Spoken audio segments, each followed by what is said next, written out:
adopt the Copenhagen Accord, we noted it. So that was a sort of a neutral language to say that that was there. So most COP decisions have these two forms. Preambular text, which sets the basis and the framework for the issue, and then the operative text, which is the real decisions. And we're going to go into a negotiation session here, a simulation, where we will look at a piece of decision text and agree upon it. And the crucial tip for looking at decision text is that to read backwards. The operative text is the crucial part of the text. That's where the decisions are made. The preambular text only sets the framework, so it's not so crucial. So within this process of negotiating a decision, there are what I call slippery negotiating words. These are words that change the meaning of a text. And this is a crucial part of the negotiating process of understanding this. Of course, for countries who don't have English as a first language, it often gets very confusing, these slippery negotiating words. So it's very crucial to get some understanding of this. And this is part of the unfairness, really, of the UN system, is that negotiations, when we get down to text, are all done in English. And so, clearly some countries struggle with this. So let's look at some of these slippery negotiating words to see how they appear. As appropriate, if appropriate, or as necessary is often used in this sort of negotiation process. So these are conditional words which give discretion to a country to decide whether the action is appropriate or not. So here's an example of a text that could appear in a decision. So it's saying, developed countries agree to fund prioritised projects identified in the national communications of least developed countries. So that sounds quite reasonable. If I was a least developed country, I can see there's an agreement to fund projects of least developed countries.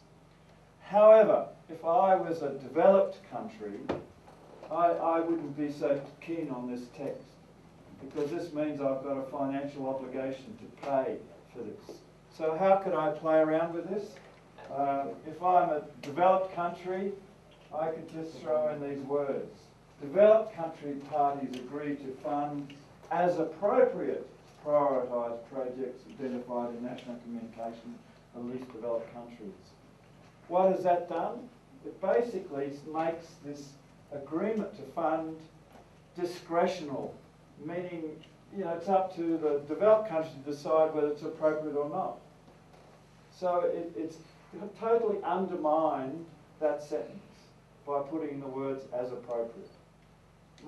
Most of the words have stayed there, but by putting in the words as appropriate, it means that the donor country gets to decide what is appropriate or not.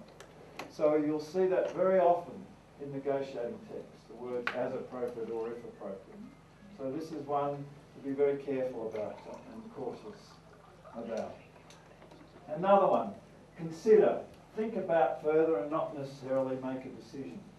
So, decides at its 8th session to implement insurance-related actions to support vulnerable countries. Well, I'm coming from a vulnerable country. That sounds pretty good to me. I like this language. But if I'm a donor country, developed country, this could have financial implications for me. So I'm thinking, how can I change this to sort of keep the words there, so I'm still negotiating in good faith because I haven't deleted these words, but I want to change it. So there's a couple of ways you could do this. Decides to consider at its 8th session to implement insurance-related actions to support vulnerable countries, or decide its 8th session to consider the need for insurance-related.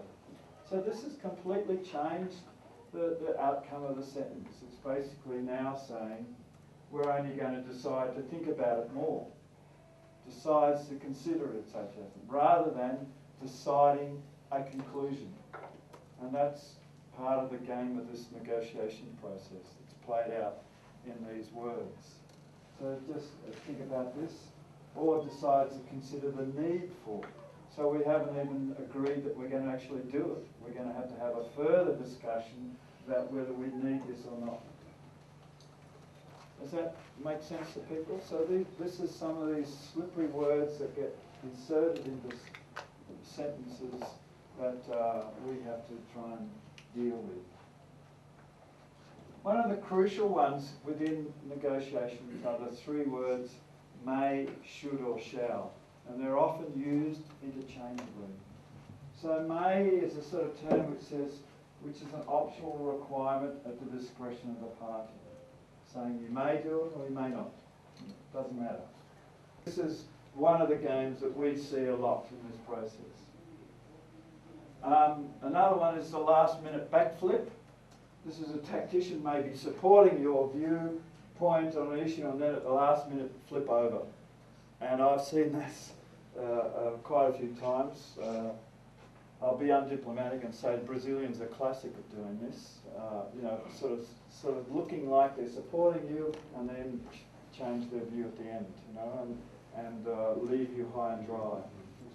So we're back to Tokyo and consult. And usually the meeting's at a different time zone, so there's nobody back in Tokyo, so we have to wait at least 24 hours to hear what Tokyo has told the Japanese to say whether they can continue.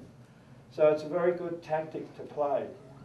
Do they actually, contact the capital or it is because they have some sort you can see I've put inverted commas here, you know, to imply. I think the Japanese often do that because they have, you know, it's very hard for them to form a consensus view between the Ministry of Industry and Technology and the Ministry of Environment. They have big fights all the time. And so it's very hard for them to have a consensus view. So when things get awkward for them, they say, we need to consult with capital. But I'm sure some of our OPEC colleagues use it. You know, I remember coming to a negotiation and the guy's still holding his phone. He says, I've just spoken. Just spoken to the president, you know, and still holding the phone. He says, I'm sorry, we can't go any further on this. This is our bottom line, you know, and that's part of the game. The good cop, bad cop routine is one of them where you have a tactician may take a hardliner position and then use another person on the same delegation to be friendly and more approachable. And the good cop might get the concessions out of you.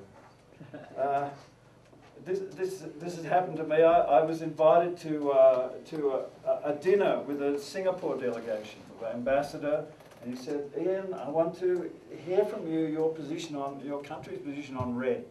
I don't quite understand it.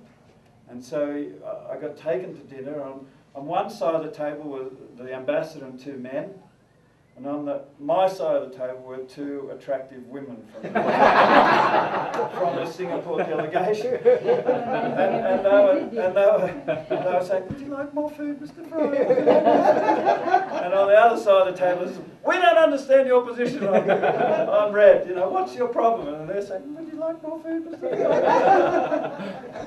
And this is part of the game. You know, you'll see some delegations bring attractive representative delegation, both male and female, you know, to play this game, you know, and I've seen it used in that process. So I think that the hostage taking tactic.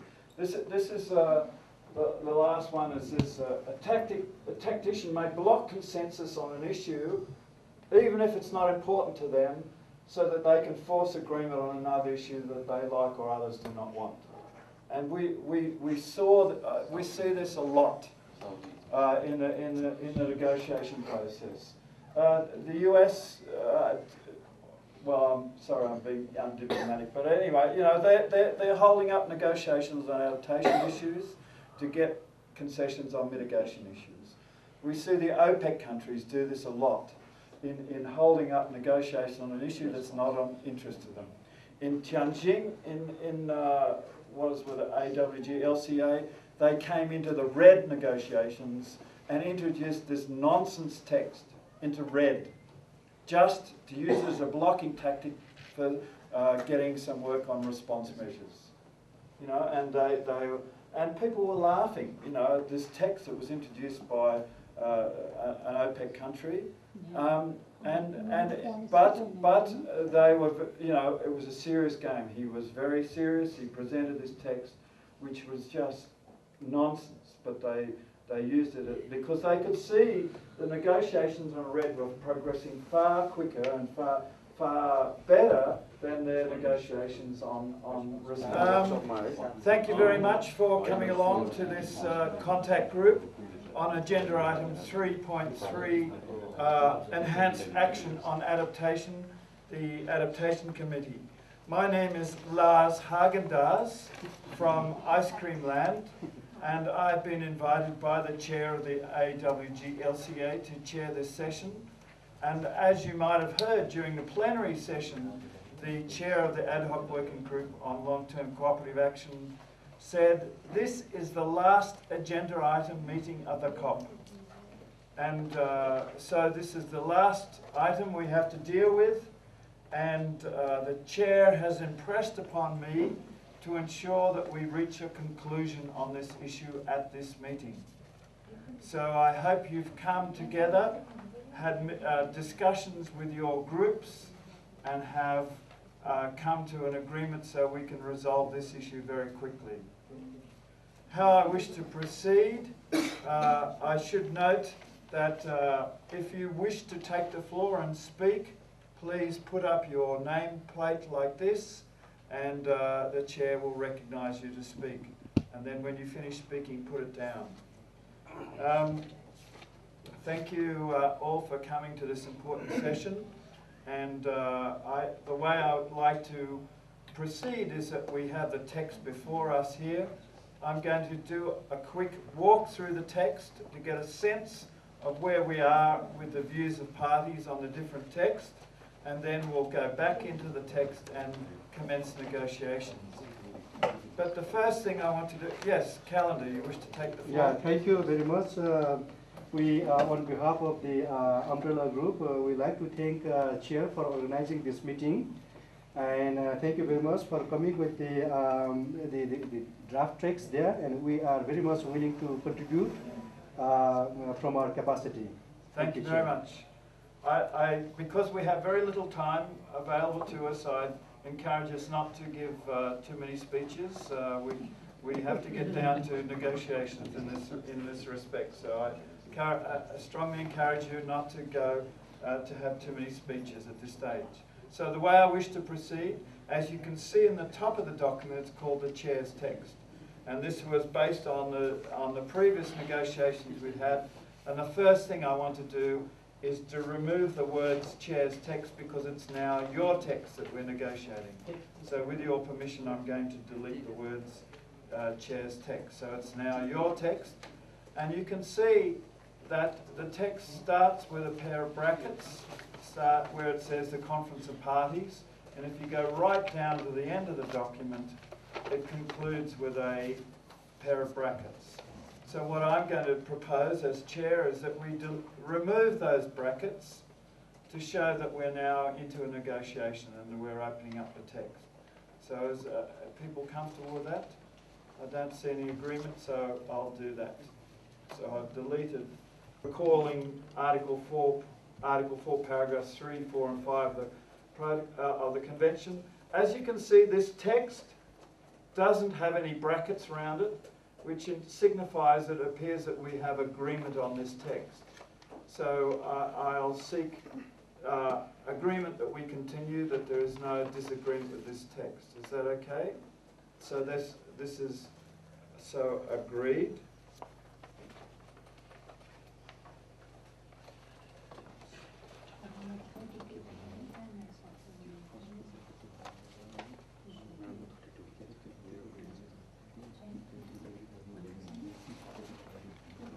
We're recalling 1 CP16.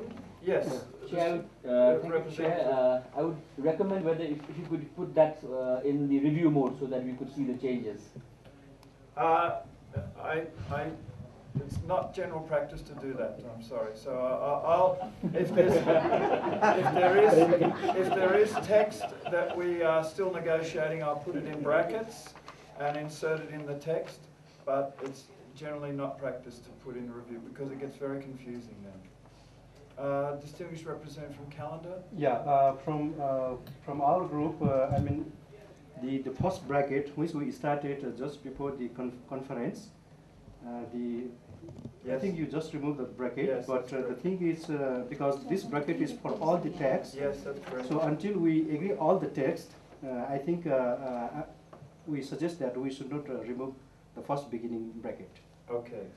Okay. So I'll keep the text, the whole of the text in brackets.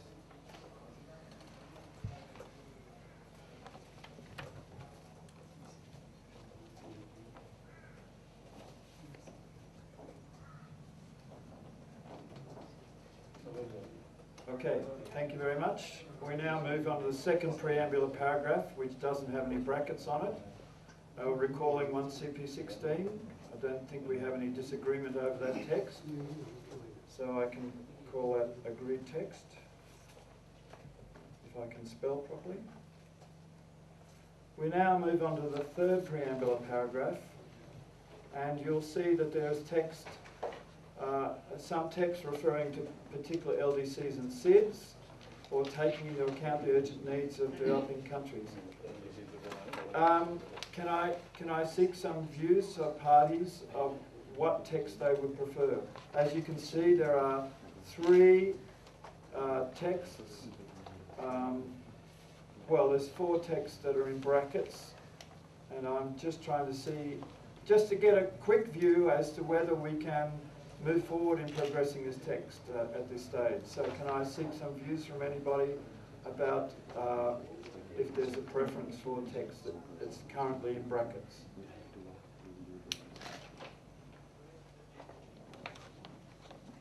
Distinguished representative from Jumpin, you have the floor, sir.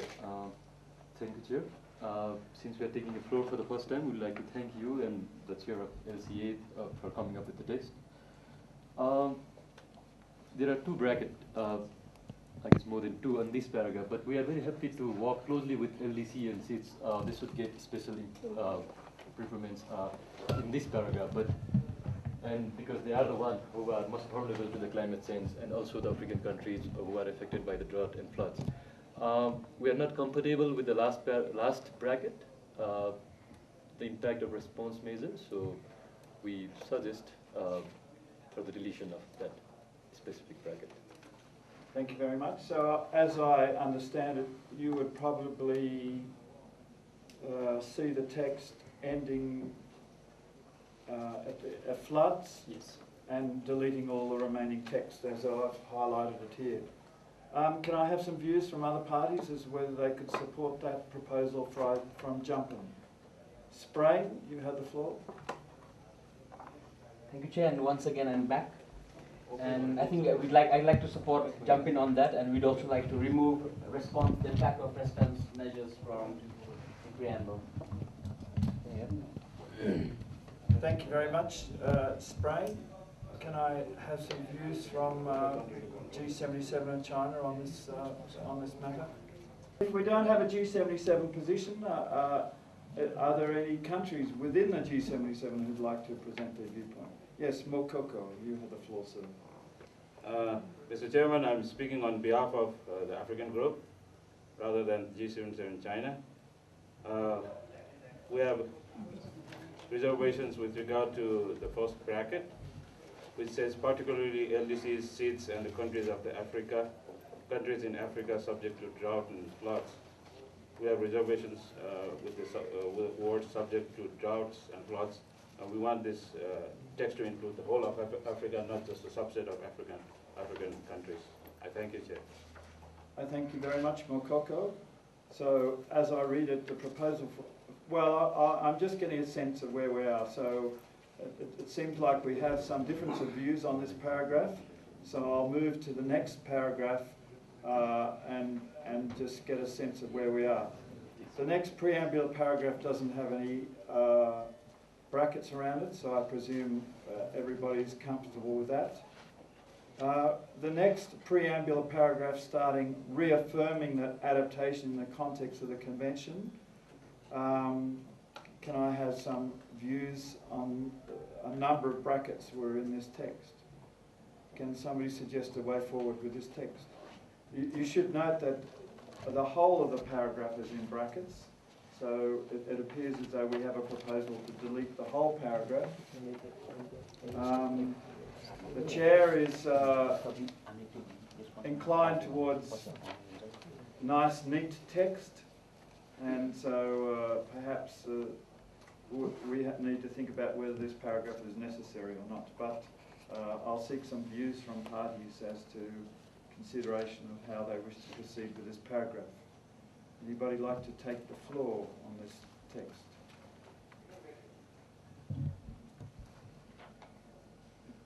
We don't have any views on this? Yes, Jumpin, thank you. Thank you, Chair. We're back again. We are very happy to move with the second bracket. We don't want the reference of Article 4, Paragraph 3, but we want the reference of the second one, Article 4, Paragraph 8, and which talks about the special, which has given a special emphasis to the other least developed country. So we are happy to work closely with those vulnerable groups. And again, I would like to emphasize what our group had mentioned earlier. We want the deletion of the last bracket, which talks about some other thing which is not in our position. Thank you very much. Perhaps I can give some guidance to Jumpin on this. I think Article 4, Paragraph 3 and Paragraph 4 refer specifically to providing adaptation for the most vulnerable countries. So my sense is that's reasonable to consider. The paragraph, Article 4, Paragraph 8, concerns a list of countries. I think you are making specific reference to the least developed countries, which is actually Article 4, Paragraph 9. So maybe you need to give some thought to that. Can I seek some further views on this paragraph?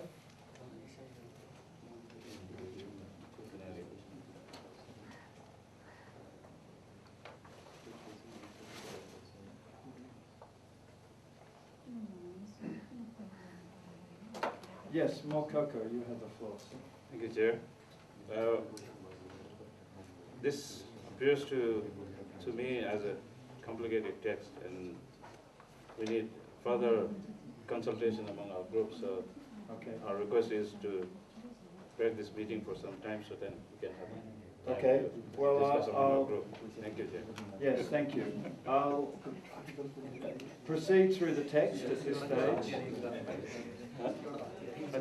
noting your need for further consultation on this, and hopefully you can have fruitful discussions over lunch over this paragraph. I'll now move to the first operative paragraph under the title of composition, and as you can see there are a number of options to address the makeup of the Adaptation Committee, and I'm just wondering if we have any views on it. It seems like we've got a sort of formula of possibly 20 members, and we'll have to do our mathematics to work out how these all add up. I think if we look at option 1 and put the number 2 before that, we come up to the number 20, I guess. So that's one way of looking at it. Option 2, we've got 4 members or X number of members from these groups. We seem to have some additional groups included in this discussion. I think we've got, within option 2, we've got a reference to, no, it's the same as the other one, Eastern Europe and Western Europe and others. And we've got a reference to small island states and least developed countries. So we've got additional 2 categories in option 2. Let's see what we've got for option 3 is, so that's, I think, the two key options that we have on the table before us. Option 3, sorry, refers to 7 members from 7 or ex-members from parties included in Annex 1 and 7 members from parties not included in Annex 1 and possibly 2 advisory members from Southern and Northern civil society that are advisory members. So that's the third option that we have before us. So can I have just get a sense on where people are directing their preferences, option 1, 2 or 3, and can I get some guidance from parties? Yes. Oh, thank you. I'll let Eratik speak. You have the floor, sir. Thank you, Chair. Since we have a reservation over this whole sentence, the first bracket and the first line, and then the last bracket and the last sentence of the paragraph, we are not very comfortable with these statements, so we seek further clarification on it. Can you, this is on the operative paragraph 1 we're referring to, is this regard?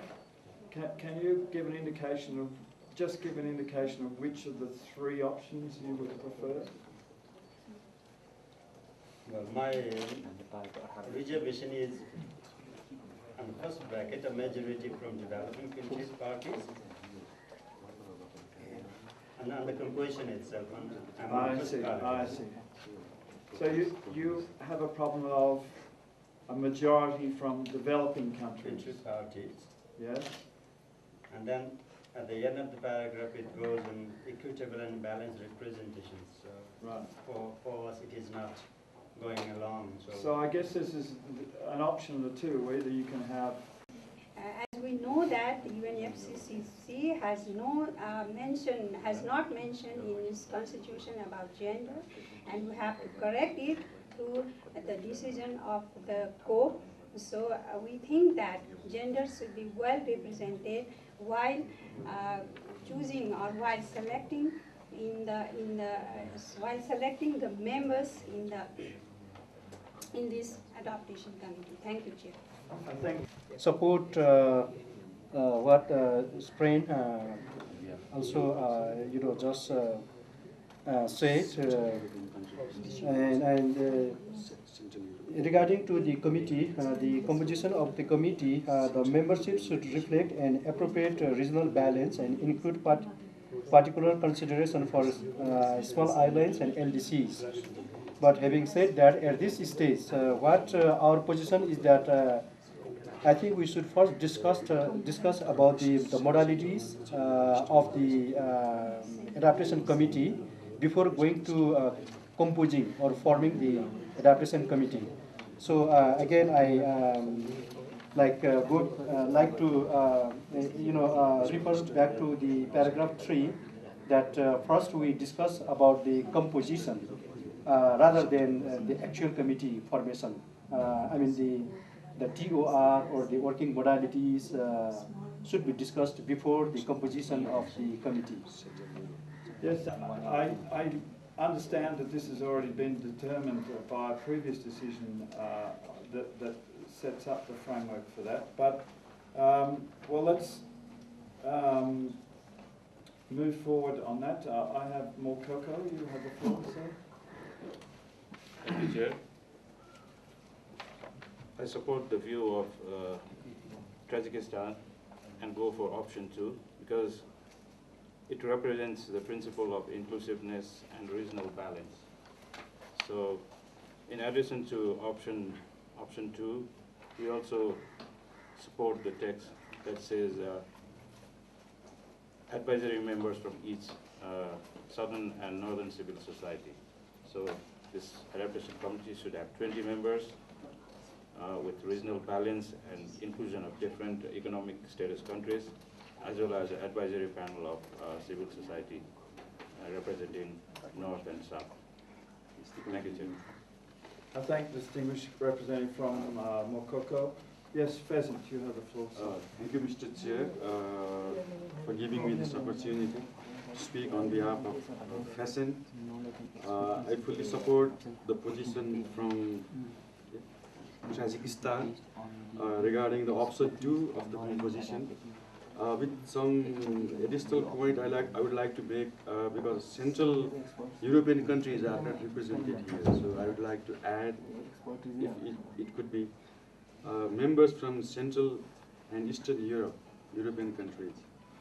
And regarding the first paragraph of composition, I would like to have a rephrasing of part of the sentence under the bracket, paragraph 1. Instead of saying a majority from developing countries, we feel that this will not be enough. Instead of saying majority, I would like to put it representatives from developing countries. Okay, thank you very much. I'll quickly respond to that, but I'm just getting a note of this. I think within the definitions that you have before you, the Central Asian group would be represented by Asia, and some would be represented by Eastern Europe. So there is opportunities for your representation to come from option 2 in this regard.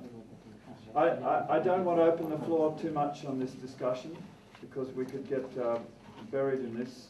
I'm getting a sense that we don't have an agreement on one of the options. Can I just seek guidance on whether there is any support for option 1 at all? Perhaps we can at least eliminate option 1 as an option.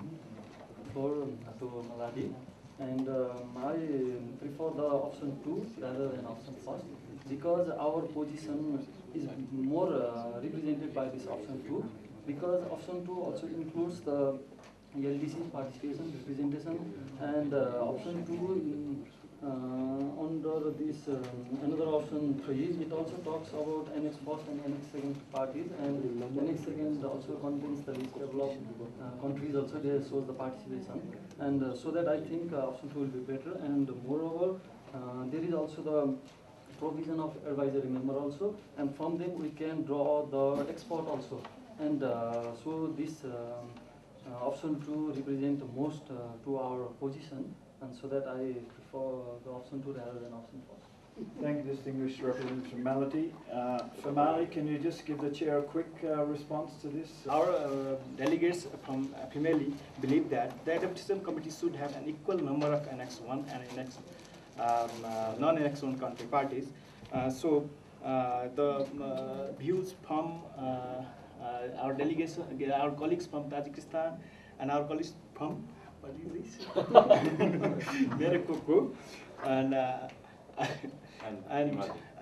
Malawi, we believe that if we go with the option 2, it will make an equitable number of members in adaptation committee. So we prefer option 2. Thank you very much, distinguished representative from Mali. Erratic, you wish to take the floor? Thank you, Mr. Chair. I'm representing from AOC's chair and G77 and China. In option 1 and option 2, I prefer option 1. Because option 1, we have to decide about the adaptation committee. Adaptation committee to decision on the composition and role of the, in order to assist the adaptation committee in performing its function and achieving its objectives. I thank distinguished representative from Antigua and Barbarella. Representatives from the European Union, you have the floor, sir. We can shorten option 1 by choosing option 2 because it's more comprehensive. Looks at the type of experts you want and the level of experts that they have in them, and we are stressing on senior experts. So we hope that the adaptation work will move forward and rather being discussed in a platform of many people and just discussing and not implementing much. So we could be flexible in choosing option 1 from paragraph 1, and we'd like to choose option 2 in paragraph 2. I think I understand what you mean there, but so you're preferring option 2 in this paragraph. Thank you very much. Do we have any other reflections on this? If we could combine these two options, then I think it will be more inclusive and it will reflect the views of this room. Thank you.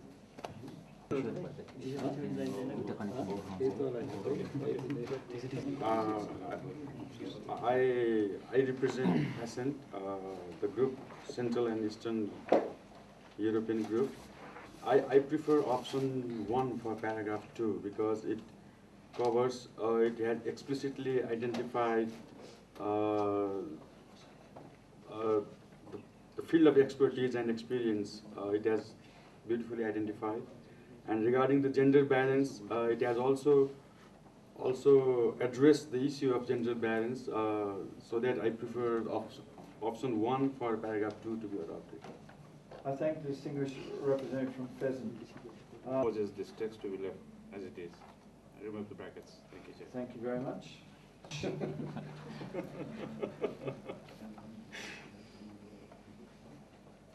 To this option 2 and option 1, our opinion that is that the adaptation committee should have the experiences coming from the previous committees and previous experiences.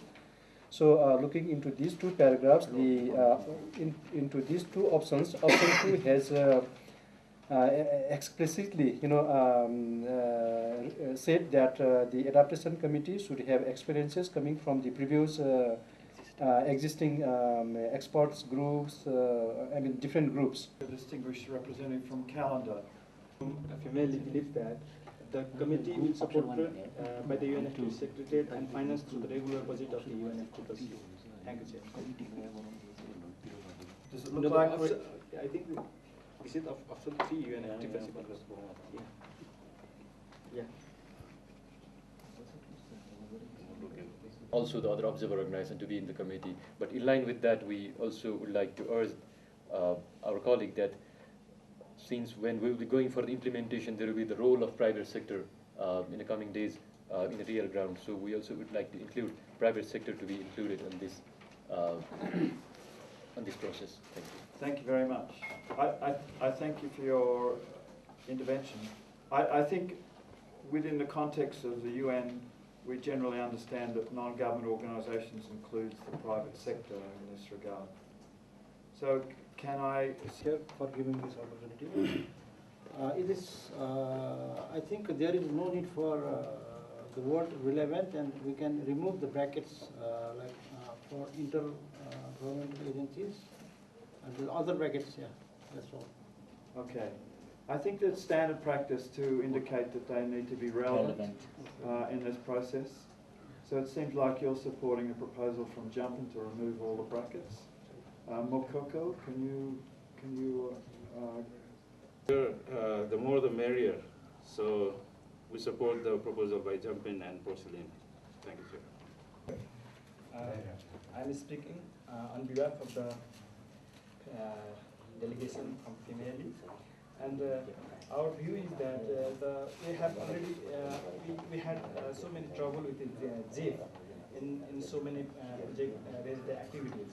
So we want to remove the JEF-related JEF as a point, and we want to keep UNFCCC. Thank you very much. So representative from Tajikistan. Thank you, Chair. I would like to don't have good experience from this from the role that is being played by JEF. So I would like to remove the name of JEF from this paragraph. Thank you.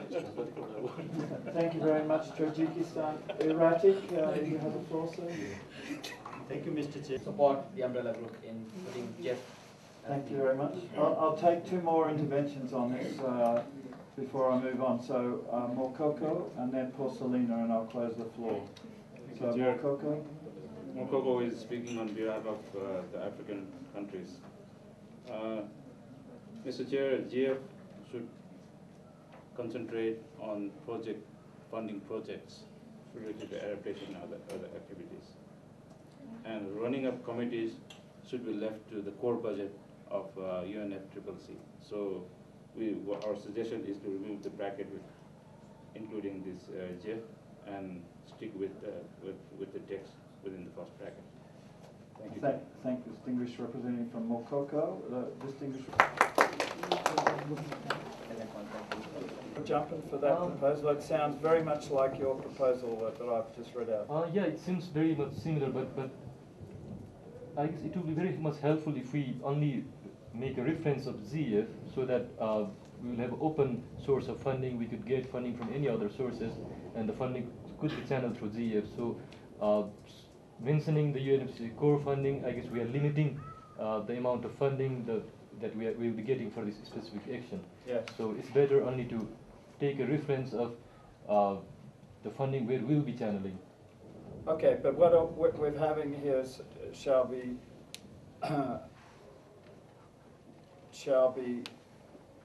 let's change this, shall be administered through the core budget of the UNICEF with support from the discretionary budget of the GEF. Is that, can we live with that? I think that might be.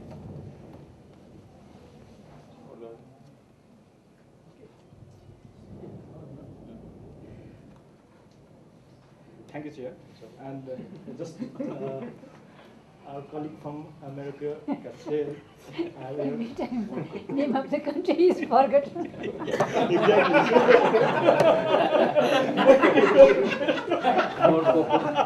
So I would like to support the views expressed by our colleagues from Maricoco. So. Okay, the chair now has the proposed text he'd like to put to you up on the chair, and it seems like we're reaching